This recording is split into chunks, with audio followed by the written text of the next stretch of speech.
August অভ্যুত্থানের পর বিদেশে বাংলাদেশিদের ক্রেডিট কার্ড ব্যবহারের শীর্ষ দেশ হিসেবে যুক্তরাষ্ট্রের নাম উঠে এসেছে। জুলাইয়ের আগে বাংলাদেশের ক্রেডিট কার্ডের সবচেয়ে বেশি ব্যবহার হতো ভারতে, কিন্তু কয়েক মাসের ব্যবধানে ভারতে বাংলাদেশি ক্রেডিট কার্ডের ব্যবহার প্রায় অর্ধেক কমে গেছে।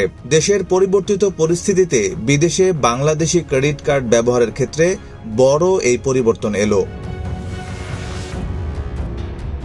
গত আগস্টে দেশের রাজনৈতিক পট পরিবর্তনের পর ভারত বাংলাদেশিদের জন্য ভিসার ক্ষেত্রে কড়াকড়ি আরোপ করে। এর ফলে ভারতে বাংলাদেশিদের ভ্রমণ উল্লেখযোগ্য পরিমাণে কমে গেছে। তাতে দেশটিতে বাংলাদেশিদের ক্রেডিট কার্ডের ব্যবহারও কমে গেছে। দেশ বিদেশে ক্রেডিট কার্ডের ব্যবহার সংক্রান্ত বাংলাদেশ ব্যাংকের সর্বশেষ প্রতিবেদন থেকে এই তথ্য পাওয়া গেছে। বাংলাদেশ ব্যাংকের তথ্য অনুযায়ী সর্বশেষ সেপ্টেম্বর মাসে বাংলাদেশি ক্রেডিট কার্ড ব্যবহার করে যুক্তরাষ্ট্রে খরচ করা হয়েছে প্রায় ৭৭ কোটি টাকা। Double million offer, Walton fridge কিনে পেতে পারেন ২০ লক্ষ টাকা, রয়েছে কোটি কোটি টাকার নিশ্চিত উপহার। বিদেশে বাংলাদেশি ক্রেডিট কার্ড ব্যবহার করে এটি সর্বোচ্চ খরচ। এর মাধ্যমে বিদেশে ক্রেডিট কার্ড ব্যবহারে শীর্ষ অবস্থান থেকে দ্বিতীয় স্থানে নেমে এসেছে ভারত।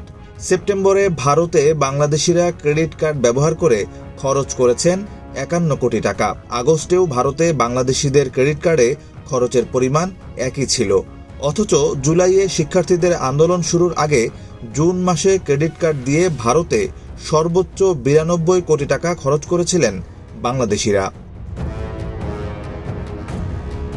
এর কারণ হিসেবে ব্যাংকাররা বলছেন, জুলাই থেকে বাংলাদেশিদের ভিসা প্রদানের ক্ষেত্রে কড়াকড়ি আরোপ করে ভারত। বর্তমানে বাংলাদেশিদের ক্ষেত্রে জরুরি চিকিৎসা বাদে ভ্রমণ বা অন্যান্য ভিসা প্রদান সীমিত করে দিয়েছে দেশটি। এর কারণে দেশটিতে বাংলাদেশিদের ভ্রমণ উল্লেখযোগ্য পরিমাণে কমে গেছে, যার ফলে দেশটিতে কমে গেছে বাংলাদেশিদের ক্রেডিট কার্ডের ব্যবহারও। বাংলাদেশ ব্যাংকের তথ্য অনুযায়ী বর্তমানে বিদেশে বাংলাদেশিরা ক্রেডিট কার্ডে যত অর্থ খরচ করেন তার প্রায় ১৮% খরচ হয় যুক্তরাষ্ট্রে। সর্বশেষ সেপ্টেম্বর মাসে বাংলাদেশি ক্রেডিট কার্ড ব্যবহার করে যুক্তরাষ্ট্র, ভারত, থাইল্যান্ড সহ বিশ্বের বিভিন্ন দেশে খরচ করা হয় প্রায় ৪২১ কোটি টাকা। আগস্টে যার পরিমাণ ছিল ৩৭৩ কোটি টাকা। সেই হিসাবে এক মাসের ব্যবধানে বিদেশে ক্রেডিট কার্ডে খরচ ৪৮ কোটি টাকা বা প্রায় ১৩% বেড়েছে। নিউজ ডেস্ক, বাংলাদেশ প্রতিদিন।